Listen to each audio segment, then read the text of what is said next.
अपने प्रभु का विधान बताते हैं थोड़ा सा। जब प्रभु किसी पर कृपा करते हैं, ये वैभव मिलना कृपा नहीं है, ये पुण्य है। पुण्य से एक घोर पापी को भी बहुत, देखो पाप करके भी उनका कोई पुण्य है जिससे वो सुकृत पूर्व के सुकृतवश चल रहे हैं, नया पाप है। ये वैभव बढ़ना या यश बढ़ना ये भगवान की कृपा नहीं मानी जाती। भगवान की कृपा मानी जाती है अंदर का चिंतन बदलना, जिससे आपके अनंत जन्मों के संस्कार भस्म होकर और अगला जो है वो बड़ा उत्तम होगा। अंदर के चिंतन से होता है, बाहर से कुछ नहीं होता। महत्व अंदर का चिंतन। अच्छा, अंदर का चिंतन हम लोगों का स्वभाव बन गया बहिर्मुखी। बहिर्मुखी मतलब बाहर, बाहर यश कीर्ति लाभ विजय, इससे हमको सुख मिलता है। अंदर से कोई मतलब नहीं रखता कोई, कोई विरला ही अंदर से। अब क्या होता है, भगवान जब कृपा करते हैं तो संत समागम देते हैं, फिर दूसरी जब कृपा होती तो विपरीतता देते हैं, और फिर अंदर से एक रास्ता देते हैं, ये मेरा रास्ता है, ये परम शांति का रास्ता है, ये शांति का रास्ता नहीं। भगवान वो रास्ता देते और जीव को अपने पास बुला लेते हैं। बिना प्रतिकूलता के संसार का राग नष्ट नहीं होता। किसी को भी वैराग्य होता है तो संसार की प्रतिकूलता देखकर वैराग्य होता है। सब कुछ हमारे अनुकूल है तो हम आनंदित होकर उसका भोग करते हैं। जब हमारे ऊपर प्रतिकूलता आती है तब ठेस पहुंचती है कि इतना झूठा संसार, तो अंदर से भगवान रास्ता देते हैं, ये सही है। भगवान बिना प्रतिकूलता के इस संसार को छुड़ाने का कोई भी औषधि नहीं रखी। आज तक जितने बड़े महापुरुष हुए हैं, जिनका जीवन बदला है, उनको प्रतिकूलता का दर्शन करके बदला है। तो कभी प्रतिकूलता आए तो उस समय आनंदित हो कि मेरे ऊपर अब भगवान की कृपा हो रही है, कि मुझे सतमार्ग में चलने की प्रेरणा मिल रही है। अगर सतमार्ग छूटा हो, ये सब तो एक सेकंड के लिए आप विचार कीजिए। अब अपना सुधार कर लो, अपने जीवन को सत्य में ले आओ, तो अगला जो होगा वो बहुत जोर का होगा। चाहे जन्म हो तो श्रीवान कुलवान धनवान वैभव संपन्न ऐसे, और भक्ति की अनुकूलता, भक्ति की अनुकूलता।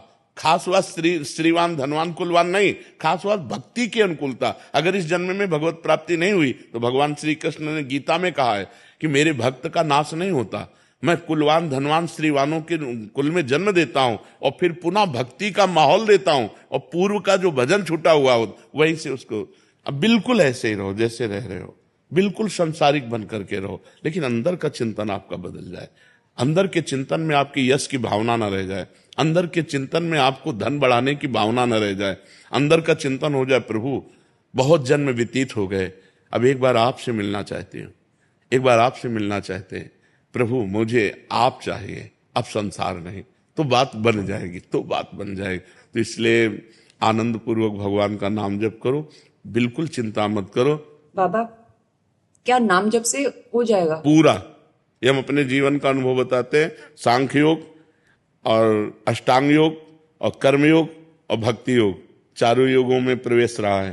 पहले हम सन्यासी रहे 20 वर्ष सन्यासी रहे काशी विश्वनाथ जी। तो हम सांख्य योग, अष्टांग योग, जो अष्टांग योग है ना, अष्टांग योग, कर्म योग, इन तीनों को अच्छी प्रकार जान करके और फिर भक्ति योग में आए हैं। स्वयं भगवान शंकर से बढ़कर कोई ज्ञानी तो नहीं ना, सनकादि से बढ़कर कोई ज्ञानी नहीं। वो हरिशरणम सनकादि हर समय जपते रहते हैं, भगवान शिव राम राम राम राम राम राम जपते रहते हैं। हम वृंदावनवासी प्रिया प्रीतम के उपासी, तो जो राम में राह है वही राह है, जो धा है ये रस देने वाली वस्तु है। तो हम राधा राधा राधा राधा, मतलब आप ये समझो कि हमारी इतनी तार्किक बुद्धि नहीं, हमारी श्रद्धालु बुद्धि नहीं रही। सन्यासी की जो बुद्धि होती है वो तर्क प्रधान होती, कसौटी पर कसने पर। तो हम केवल भावुकता में राधा राधा का प्रचार नहीं कह रहे कि हमने सुना और ऐसे ग्रंथों में पढ़ा, ऐसे कह रहे, स्वयं स्वाद लेके कह रहे और विश्वास के साथ कह रहे कि यदि आप राधा राधा जपते हो तो इसी जन्म में भगवत प्राप्ति हो जाएगी, इसी जन्म में।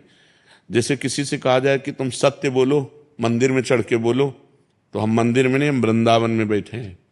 करोड़ों मंदिर इसकी समानता नहीं कर सकते, भगवान का परम धाम है।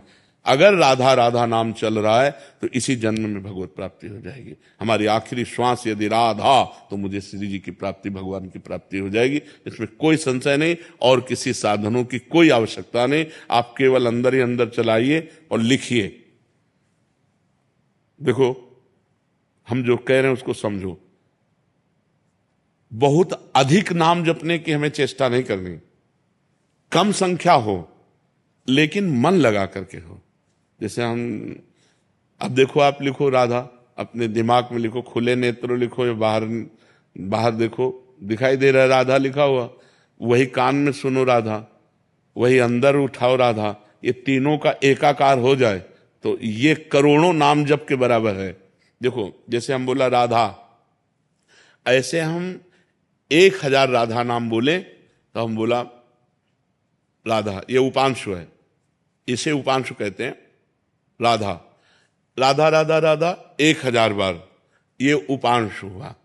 अब ये ऐसे उपांशु हम 10,000 बार जप करें, अंदर देखते हुए बोले राधा, उपांशु 10,000 बार नाम जप करने का फल एक बार मानसिक में है। इतना बड़ा फल है ये। ऐसे राधा राधा राधा चल रहा है, नेत्रों से हम उसे देख रहे हैं, कानों से उसे सुन रहे हैं। आप देखना कि अगर मन भगेगा तो आप लिख नहीं पाओगे राधा नाम, अगर लिख रहे हो तो मन भगेगा नहीं। तो चाहे 10 बार लिखो, 100 बार लिखो, लेकिन एक अभ्यास बनाओ ऐसा कि कुछ समय शांति से स्नान आदि करके बैठ गए और राधा राधा लिख रहे हैं, उसी का चिंतन कर रहे हैं। इसे अपना जीवन बना लो, फिर आप परिणाम में खुद देख लेना। कोई घाटे का सौदा तो है नहीं, ठीक है। ये सखी को दे दे, ठाकुर से भी की है।